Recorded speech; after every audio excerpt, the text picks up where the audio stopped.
नमस्कार दोस्तों, स्वागत है आपका साइट फॉर वर्ल्ड के ऑफिशियल लर्निंग प्लेटफॉर्म पर, जहां स्टूडेंट्स और जॉब सीकर्स के लिए करियर, टेक्नोलॉजी और प्लेसमेंट से जुड़ी इंडस्ट्री ओरिएंटेड और प्रैक्टिकल नॉलेज दी जाती है। अगर आप अपनी स्किल्स को नेक्स्ट लेवल तक ले जाना चाहते हैं, तो आप बिल्कुल सही जगह पर आए हो। चलिए शुरू करते हैं आज का इम्पोर्टेंट सेशन।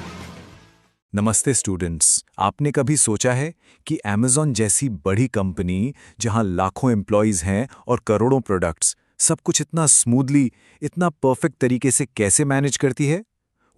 इसके पीछे कोई जादू नहीं है। इसके पीछे है एक बहुत ही पावरफुल डिजिटल ब्रेन।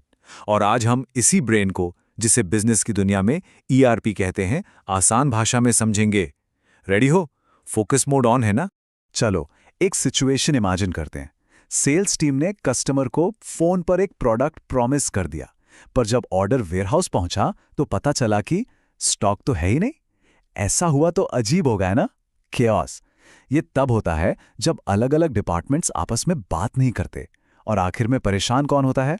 कस्टमर। और इसी केओस का, इसी गड़बड़ का सल्यूशन है ईआरपी, यानी एंटरप्राइज रिसोर्स प्लानिंग। आसान शब्दों में ये एक मास्टर सॉफ्टवेयर है। ये कंपनी के सारे जरूरी प्रोसेसेस जैसे फाइनेंस, एचआर, सेल्स, इन्वेंट्री, सबको एक ही डेटाबेस में जोड़ देता है। मतलब ये बिजनेस के लिए एक सिंगल सोर्स ऑफ ट्रूथ बन जाता है। समझ आ रहा है? सब इंफॉर्मेशन एक जगह। तो ये सिंगल सोर्स ऑफ ट्रूथ आखिर काम कैसे करता है? चलो इसमें थोड़ा डीप डाइव करते हैं। आप ईआरपी को कंपनी का सेंट्रल नर्वस सिस्टम समझ सकते हो। एक ऐसा सिस्टम जहां से हर डिपार्टमेंट तक बिल्कुल सही इंफॉर्मेशन सही टाइम पर फ्लो होती है। तो फर्क क्या पड़ता है ना? देखो, पहले हर डिपार्टमेंट का अपना अलग सिस्टम होता था। फाइनेंस का अलग, एचआर का अलग, सप्लाई चेन का अलग। सब अपने अपने डेटा के साइलोज यानी कमरों में बंद थे, एक दूसरे से कोई मतलब नहीं। लेकिन ईआरपी के बाद ये सारे साइलोज टूट जाते हैं और सब कुछ एक सेंट्रलाइज्ड डेटाबेस से जुड़ जाता है। अब इंफॉर्मेशन रियल टाइम में सबके पास है। फर्क जमीन आसमान का है। तो इसका सीधा फायदा क्या है? ध्यान से सुनना, ये इंपॉर्टेंट है। सबसे पहले ऑपरेशनल एफिशिएंसी बढ़ती है, मतलब काम तेजी से और बिना गलती के होता है। दूसरा, लीगल रूल्स को फॉलो करना आसान हो जाता है। तीसरी चीज, बिजनेस को स्केल करना यानी बढ़ाना बहुत सिंपल हो जाता है। और इन सबका रिजल्ट, कस्टमर एक्सपीरियंस बेहतर होता है और मार्केट में आपको एक सॉलिड कॉम्पिटिटिव एडवांटेज मिलता है। लेकिन रुको, ईआरपी इंप्लीमेंट करना कोई बच्चों का खेल नहीं है। ये एक बहुत बड़ा और कॉम्प्लेक्स प्रोजेक्ट होता है, और इसमें सबसे बड़ी चुनौती, सबसे बड़ा चैलेंज है डेटा माइग्रेशन। यानी पुराने सिस्टम से सारा डेटा नए ईआरपी सिस्टम ने आखिर लाएं कैसे? डेटा माइग्रेशन के लिए ना दो मेन स्ट्रैटेजीज हैं। पहली है बिग बैंग, मतलब सब कुछ एक ही बार में, एक वीकेंड में स्विच कर देना। ये बहुत फास्ट है पर उतना ही रिस्की भी। सोचो, अगर मंडे मॉर्निंग को सिस्टम काम ही ना करे तो पूरा बिजनेस रुक जाएगा। दूसरी है फेज्ड अप्रोच। यहां आप धीरे धीरे एक एक करके मॉड्यूल्स को मूव करते हैं। ये स्लो जरूर है पर बहुत ज्यादा सेफ है। आप एक्टिव हो ना?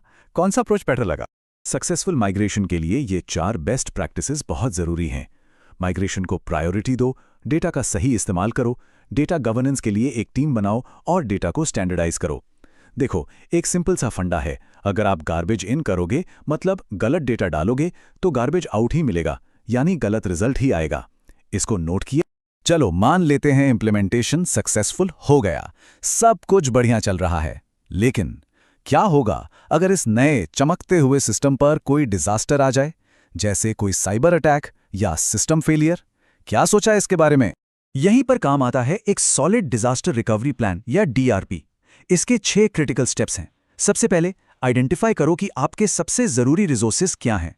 फिर चेक करो कि आप कहां-कहां कमजोर हो। इसके बाद समझो कि डिजास्टर से बिजनेस को कितना नुकसान हो सकता है। इस बेसिस पर शॉर्ट टर्म और लॉन्ग टर्म रिकवरी प्लान्स बनाओ। और सबसे जरूरी, प्लान को रेगुलर टेस्ट करते रहो, ताकि जब सच में डिजास्टर आए तो आप तैयार रहो। ठीक है, तो हमने इम्प्लीमेंटेशन और सेफ्टी की बात कर ली। अब आते हैं आखिरी मकसद पर। ईआरपी आपको बेहतर और तेजी से बिजनेस डिसीजंस लेने में कैसे मदद करता है? रेडी हो नेक्स्ट स्टेप के लिए? यहां एक कॉमन कंफ्यूजन है जो मैं क्लियर करना चाहता हूं। ईआरपी और बिजनेस इंटेलिजेंस, बीआई में क्या फर्क है? सिर्फ देख रहे हो या समझ भी रहे हो? देखो, आसान है। ईआरपी एक कार का इंजन है। ये रोज के ऑपरेशंस चलाता है, जैसे ऑर्डर्स लेना, इनवॉइसेस बनाना। इसे कहते हैं ट्रांजैक्शन प्रोसेसिंग। वहीं पर बीआई उस कार का जीपीएस और डैशबोर्ड है। ये इंजन से डेटा लेकर एनालाइज करता है, पैटर्न्स दिखाता है और आपको बताता है कि आगे कहां जाना है। यह है एनालिटिकल प्रोसेसिंग। क्लियर हुआ? तो क्रूशियल पॉइंट ये है, ईआरपी का फोकस है ऑपरेशनल एफिशिएंसी, यानी रोज के काम को आसान और तेज बनाना, जबकि बीआई का फोकस है स्ट्रेटेजिक एजिलिटी, यानी ट्रेंड्स को एनालाइज करके फ्यूचर के लिए प्लान करना। मतलब ईआरपी आपको आगे बढ़ने में मदद करता है और बीआई आपको बताता है कि किस दिशा में आगे बढ़ना है। लेकिन ठीक है, आपने ईआरपी में इतना बड़ा इन्वेस्टमेंट किया है, तो आप उसकी सक्सेस को मेजर कैसे करोगे? ऐसे ही तो नहीं छोड़ सकते ना। इसके लिए हम यूज करते हैं की परफॉर्मेंस इंडिकेटर्स, यानी केपीआई। एक आसान सा केपीआई देखते हैं। एक सक्सेसफुल ईआरपी इंप्लीमेंटेशन के बाद कंपनीज अक्सर अपनी इन्वेंट्री रखने की कॉस्ट में 5 से 15% की कमी देखती हैं। ये सीधा सीधा पैसा बच रहा है। ये एक रियल फाइनेंशियल बेनिफिट है। एक और पावरफुल केपीआई, ऑर्डर्स को पूरा करने में जो टाइम लगता है वो 10 से 20% तक कम हो जाता है। इसका मतलब क्या है? सिंपल, खुश कस्टमर्स और बिजनेस में बेहतर कैश फ्लो। रिलायबिलिटी यानी भरोसा भी बहुत जरूरी है। सोचो, अगर आपका सिस्टम ही बंद हो जाए। इंडस्ट्री स्टैंडर्ड ये है कि आपका ईआरपी सिस्टम 99% से ज्यादा टाइम अवेलेबल यानी अप रहना चाहिए। सिस्टम डाउन मतलब दुकान बंद। और अब सबसे जरूरी बात, स्क्रीन पे ध्यान है ना, टेक्नोलॉजी तभी काम की है जब लोग उसे इस्तेमाल करें। एक सक्सेसफुल इंप्लीमेंटेशन के लिए हर डिपार्टमेंट में कम से कम 80% यूजर अडॉप्शन रेट का टारगेट रखा जाता है।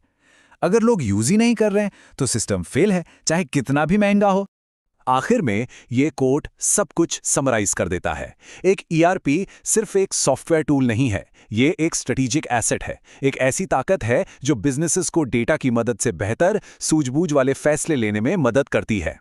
रिजल्ट चाहिए या टाइम पास, ये टूल रिजल्ट देता है। तो आखिर में मैं आपसे एक सवाल छोड़कर जा रहा हूं। किसी भी ऑर्गेनाइजेशन के लिए उसका डेटा एक एसेट है जो उसे आगे बढ़ाता है, या एक ऑब्स्टैकल है जो उसे पीछे खींचता है? तो हमारे चैनल को सब्सक्राइब कीजिए और वीडियो को अपने दोस्तों के साथ शेयर जरूर कीजिए। कमेंट सेक्शन में अपना डाउट या नेक्स्ट टॉपिक लिखना मत भूलिएगा।